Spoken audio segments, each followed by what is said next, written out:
video model ng Samsung UE50-800 ay indicator, light indicator 1 2 flashing, 1 flashing, 2 flashing, tapos nagsha-shutdown. Tapos ginawa ko, kinat ko yung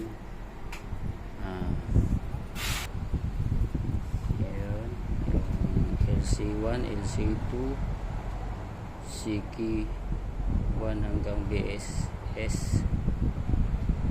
Then sa right side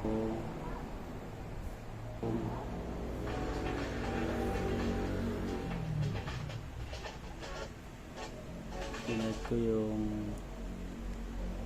LC1, LC2 dahil nagkaroon ng flickering yung picture.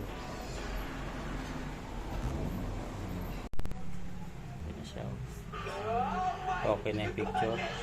Channel ang kinat ko, si keyboard hanggang doon sa sunset sa left side. Kinating bila LC1, LC2 ang kinat ko. Okay, thank you. Ito yung Samsung. Ang problema ay nagsa-shutdown,